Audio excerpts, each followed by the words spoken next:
चलो समझते हैं साबुन क्या है तथा यह कपड़े की सफाई किस प्रकार करता है। तो इसका परिभाषा ये हो जाएगा कि साबुन लंबे हाइड्रोकार्बन श्रृंखला वाले कार्बोक्सिलिक अम्ल के सोडियम या पोटेशियम लवण है। इसको याद कैसे रखेंगे, बस ये चित्र आपको ध्यान में रहना चाहिए कि जो साबुन है वो लंबे हाइड्रोकार्बन वाले श्रृंखला वाले, तो साबुन जो है लंबे हाइड्रोकार्बन, ये क्या है एक्चुअल में कार्बन और हाइड्रोजन ही है।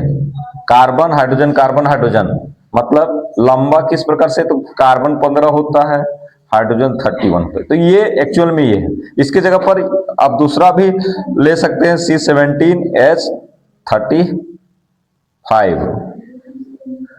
तो साबुन लंबे हाइड्रोकार्बन श्रृंखला वाले कार्बोक्सिलिक अम्ल के, अब देखो यहां पर क्या होगा, कार्बोक्सिलिक अम्ल के सोडियम या पोटेशियम लवण, तो इसको ऐसे समझ लो COONA, ये कार्बोक्सिलिक अम्ल के सोडियम और पोटेशियम लवण है। तो इसको हम इस तरह से दिमाग में बैठा सकते हैं, COONA,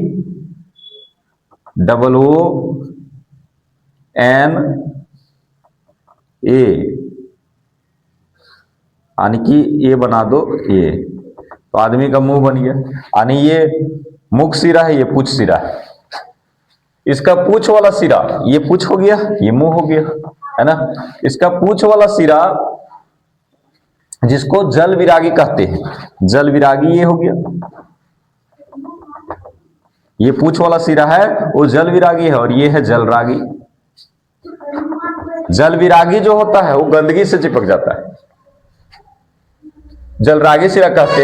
यह तैलीय वसा यानी गंदगी, जो भी गंदगी होता है वो तैलीय वसा पदार्थ होता है से चिपक जाता है। ये पूछ वाला सिरा गंदगी से चिपक जाता है। इस चित्र में देखेंगे तो पूछ वाला सिरा ये है और ये गंदगी से चिपक रहा है। जल विरागी सिरा गंदगी से चिपक जाता है, इसका जुड़ाव चिपक जाता है। तथा आयनिक सिरा, ये जो सिरा है इसको बोलेंगे आयनिक सिरा। याद कैसे रखेंगे, COONA, तो आदमी बन गया, आदमी बन गया, आदमी का सिर बन गया, तो COONA। आयनिक सिरा जिसे जल रागी सिरा कहते हैं। जल रागी मतलब जल की ओर आकर्षित करने वाला, जल विरागी मतलब जल से दूर जाने वाला। जल विरागी जल से दूर जाएगा तो गंदगी से चिपक जाएगा, और ये है जल रागी। जल रागी, जल रागी मतलब पानी की ओर आकर्षित होता है। तो जल रागी सिरा, आयनिक सिरा जिसे जल रागी सिरा कहते हैं, इसका जुड़ाव जल से होता है, मतलब ये जल की ओर आकर्षित होता है, जल से जुड़ जाता है, जल से जुड़ जाता है। इस प्रकार जल विरागी सिरा और जल रागी सिरा का बहुत बड़ा गोल समूह बन जाता है। यहां देख रहे हैं ये सब क्या है, जल रागी सिरा है, और ये सब क्या है, जल विरागी सिरा। गोल बहुत बड़ा सा समूह बन गया ना, तो इसे जिसे मिसेल कहा जाता है, इसी को हम मिसेल कहते हैं। जल रागी और जल विरागी का बहुत बड़ा गोल जो समूह बन रहा है उसे ही हम क्या कहते हैं, मिसेल कहते हैं। जिसे हम सिंपल वे में झाग भी कहते हैं। इस मिसेल का जलरागी सिरा, जलरागी सिरा मतलब ये जो जल के साथ जुड़ा हुआ है, जल विरागी को अपनी ओर खींचता है, आकर्षित करता है। मतलब ये वाला जो सिरा है ना वो इसको अपने ओर आकर्षित करता है। ये किससे जुड़ा हुआ है, पानी। सपोज यहां मान लो पानी है, ये कपड़ा है, और कपड़ा पर जरूर पानी होगा। जब कपड़ा धो रहे होंगे तो उसमें पानी भी तो होगा, तो पानी से एक भाग जुड़ा रहता है साबुन का, और दूसरा भाग, अब जो साबुन है उसको छोटे छोटे कण होंगे, तो कण में दो दो भाग होता है, एक आयनिक सिरा, दूसरा पूछ वाला सिरा।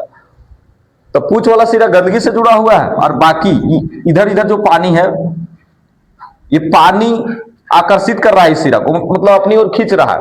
तो जब ये पानी खींच रहा है अपनी ओर, तो बताओ ये जो सिरा है आयनिक सिरा, वो खींच के थोड़ा सा इधर आ जाएगा, तो यहां पूछ जो गंदगी के साथ चिपका हुआ है, वो गंदगी, ये कपड़ा है मान लो, और कपड़ा से गंदगी, कपड़ा के ऊपर गंदगी है, और गंदगी से कौन चिपका हुआ है, तो पूछ वाला सिरा। और इधर आकर्षित आयनिक सिरा को कौन कर रहा है, जल कर रहा है, तो ये जल की ओर चला जाएगा, इधर इधर जुड़ जाएगा, मतलब इधर से खींच के इधर आ जाएगा। तो यहां से मान लो समझो कि एक पिन के सहारे पकड़े हुए मान लो गंदगी को, तो पकड़े बाहर आ जाएगा ना, ये खींच के इधर आ जाएगा तो यहां से गंदगी भी तो उठ के ऊपर आ जाएगा, यानी कहां आ जाएगा, इधर पानी है इसमें तो गंदगी कपड़ा से कहां आ जाएगा, जल में आ जाएगा। समझ रहे हैं बात को? तो इस तरह से क्या होगा, कपड़ा से उठ के गंदगी जल में आ जाएगा,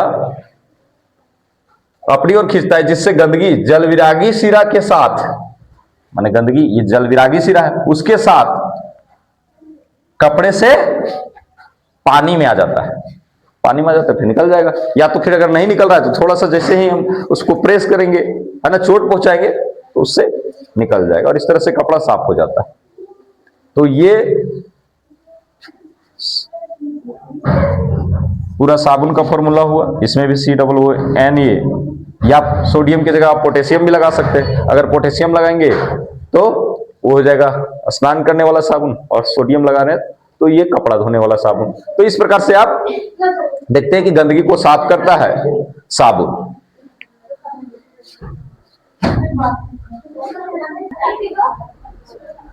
साबुन और अपमार्जक में अंतर लिखने आता है एग्जाम में। तो साबुन का परिभाषा आप जानते हैं, साबुन लंबे हाइड्रोकार्बन श्रृंखला वाले कार्बोक्सिलिक अम्ल के सोडियम या पोटेशियम लवण है।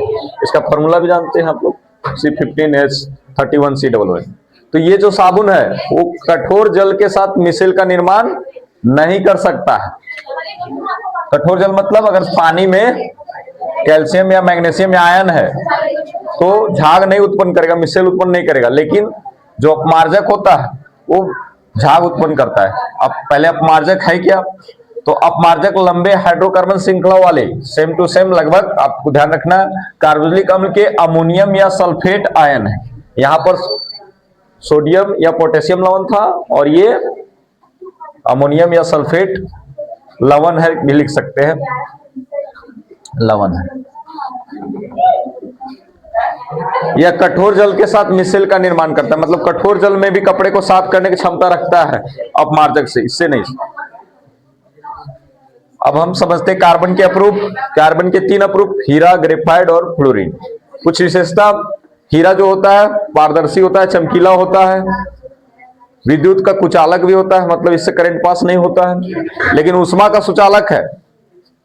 हीरा उष्मा का सुचालक है और ये प्राकृतिक में पाया जाने वाला सबसे कठोरतम पदार्थ है। प्राकृतिक रूप से, प्रकृति द्वारा प्रदत्त सबसे कठोरतम पदार्थ है ये पदार्थ में। ग्रेफाइट के विषय में ये विद्युत का क्या होता है, सुचालक होता है, करंट पास हो जाता है। और फ्लोरीन ये संरचना में फुटबॉल की तरह दिखाई पड़ता है, फुटबॉल जैसा होता है उस प्रकार से। और एक अमेरिका के बकमिंस्टर फ्लोरीन नामक एक वास्तुकार थे, जिनके नाम पर ये इनका इस जो है ये कार्बन का अप्रूप। कार्बन का अप्रूप क्या होता है, कार्बन ही होता है एक्चुअल में, लेकिन उसका भौतिक गुण अलग होता है। रासायनिक गुण सेम होता है लेकिन भौतिक गुण मतलब देखने में अलग लगेगा, उसका कुछ अलग अलग जैसे कार्य है। ये विद्युत का कुचालक है हीरा, लेकिन ये विद्युत का ग्रेफाइट सुचालक है, तो अलग गुण है, अलग गुण की वजह से अलग अलग अप्रूप है इसके। फ्लोरीन सबसे छोटा जो फ्लोरीन होता है उसमें 60 कार्बन मौजूद होते हैं, तो ये भी ध्यान रखेंगे, सबसे छोटा फ्लोरीन में 60 कार्बन मौजूद होते हैं और इसका नाम बकमिंस्टर फ्लोरीन के नाम पर रखा गया। ये बेंजीन का संरचना है। बेंजीन का संरचना क्या होता है, C6H6। C6 यानी कार्बन 6 बना देना है आपको और हाइड्रोजन भी 6 बना देना, जहां जहां कार्बन वहां वहां हाइड्रोजन बना देना। एक बार सिंगल बॉन्ड, एक बार डबल बॉन्ड, एक बार सिंगल, एक बार डबल, एक बार सिंगल, एक बार डबल। आप देख सकते हैं यहाँ पर 8 इलेक्ट्रॉन इस कार्बन के लिए भी हो गया, 2 2 4 2 6 2 8। कैसे गिनेंगे, 1 2 3 4 5 6 7 8, है ना। बेंजीन का ये संरचना हो गया, बनाने आता है कि हाँ या फिर दे देगा, पूछेगा कि किसका संरचना है, या फिर बेंजीन का संरचना निम्न में से कौन है। तो ये संरचना है, एक जगह सिंगल बॉन्ड, एक जगह डबल, एकला बंध द्विआबंध, एकला बंध द्विआबंध, इस तरह से बना देना है। एक बार प्रैक्टिस कर लेंगे बन जाएगा, है ना। और सभी कार्बन के साथ हाइड्रोजन जोड़ देना। तो ये हुआ बेंजीन का संरचना, इसको याद रखेंगे, एक बार बना लेंगे खुद से।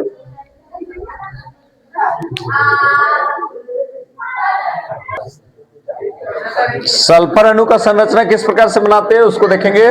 सल्फर अणु का संरचना बनाने के लिए सबसे पहले ध्यान रखना है कि उसके अंतिम सेल में, अंतिम कक्षा में कितना इलेक्ट्रॉन होता है, तो 16 होता है, क्योंकि इसका परमाणु संख्या 16 होता है सल्फर का 16।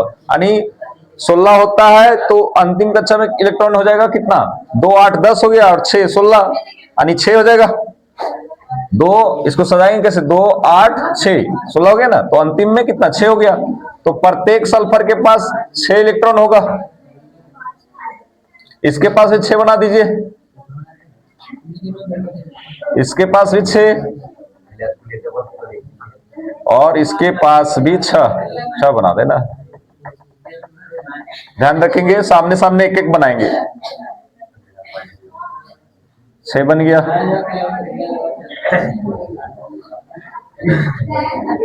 6 बन गया और इसका भी 6 बना दिया। 6 तो अपना हो गया और 2 साझेदारी करेगा तो 8 8 हो जाएगा। यहां साझेदारी कर लिया ये और एक यहां से, तो इसके लिए टोटल 8 हो गया। देख सकते हैं इतना 8 हो गया, ये पूरा मिला के 8 हो गया। इसी तरह इसका भी 8 हो जाएगा जब यहां से साझेदारी करा देंगे और एक यहां साझेदारी हुआ, मतलब ये पूरा 8 हो गया। इसी तरह सभी का जोड़ देंगे, सभी के पास 8 8 हो जाएगा तो स्थिर हो जाएगा। इस तरह से आप इस चीज को बना सकते हैं।